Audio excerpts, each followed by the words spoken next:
예, 중앙일보 윤성민입니다.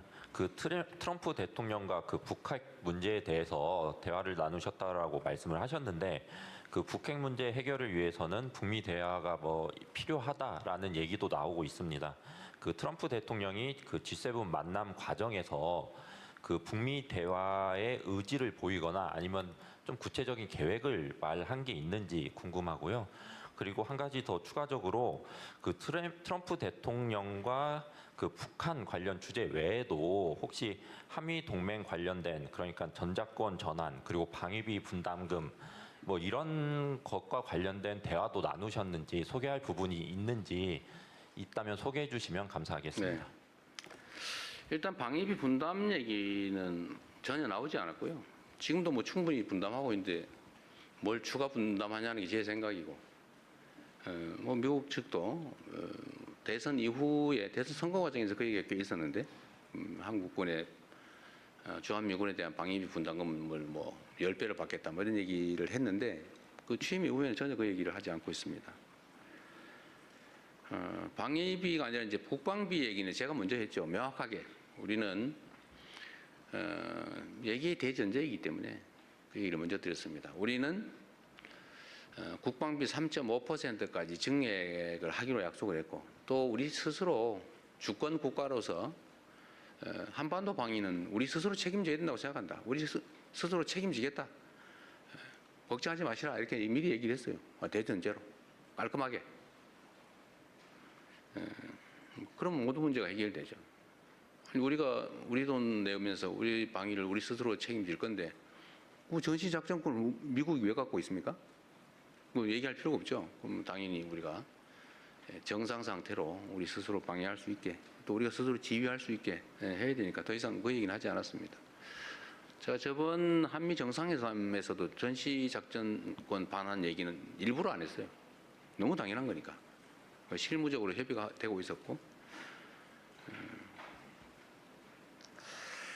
그래서 국방 관련해서는 대전제로 우리 스스로 책임진다라는 걸로 얘기는 깔끔하게 끝내고, 제가 대신에 그 얘기는 해드렸어요. 그래서 그랬더니 주한미군 45,000명 그러시길래 아닙니다 이러면 또 화날 수 있잖아요. 그래서 그건 맞는데 45,000명 맞는데 지금은 아니다. 지금은 28,500명이다. 이거는 제가 확인시켜 드렸습니다. 그랬더니 지금 그렇단 말이지 이렇게 이해하신 것 같았어요. 북미 대화에 관해서는 답답해 하셨어요. 아까 말씀드렸지만 일단 수가 있으면 하고 싶어 하세요.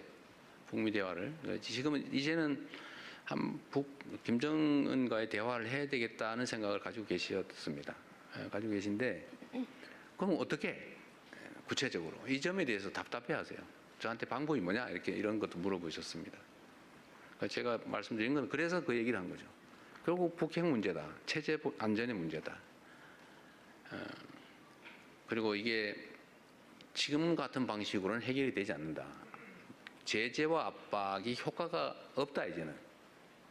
그 이전에도 국제사회가 봉쇄하고 제재했지만 결국은 지금까지 이러고 오지 않았냐.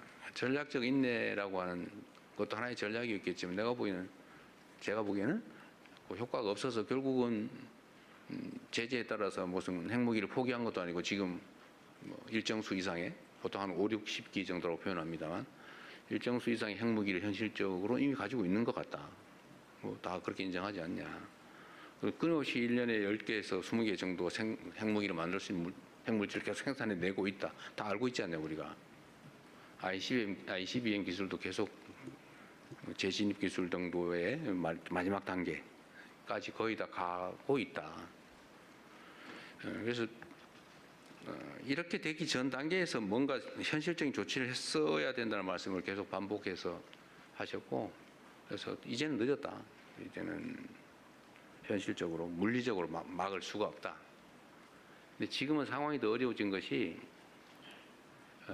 러시아 우크라이나 전쟁 때문에 북러 간의 군사 협력을 하면서 매우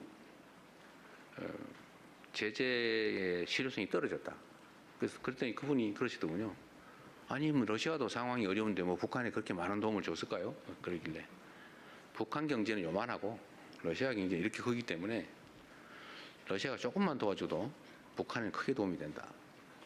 그래서 지금 현재는 북한이 작년 경제 성장률이 사상 최고였다. 그랬다고 합니다. 작년에 북한의 경제 성장률이 사상 최고였대요.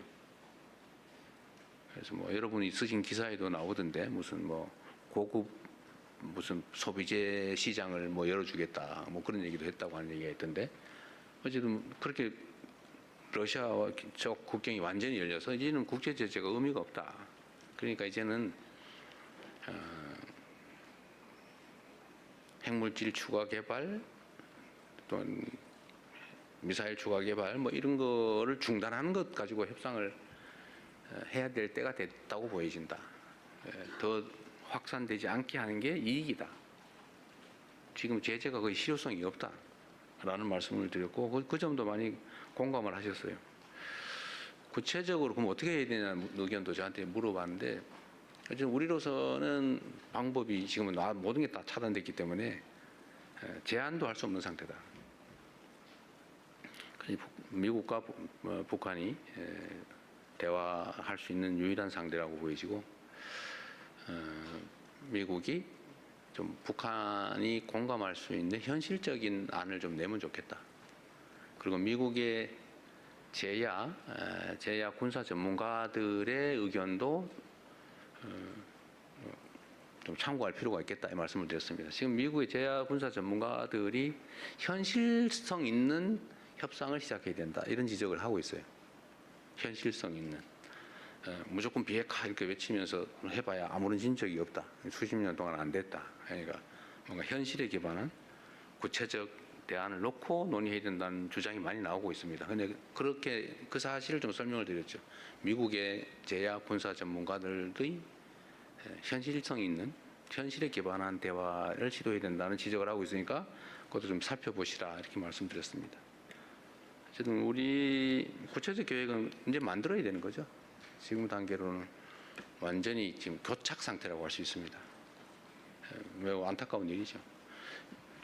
이게 이런 교착 상태를 압박을 통해 문제를 해결할 수 있으면 좋은데 문제는 문제 해결이 안 된다는 거예요. 이게 냉엄한 현실이죠. 정치란 현실에 기반해야 된다는 게 제 생각입니다. 이상적이고 가치에 기반한 우아한 멋있는 주장을 하는 것도 중요한데 주장하면 뭐 하겠어요. 상황이 더 나빠지는데. 그럼 무책임한 거죠. 자칫 잘못하면. 우리 정치에도 그런 일이 많은 것 같습니다. 그냥 무책임하게 결과에 책임 놓치면서 말은 멋있게 하는데 상황을 점점 나쁘게 만드는 거죠. 그건 국제 정치든 국내 정치든 가서는 안 될 길이라고 생각합니다.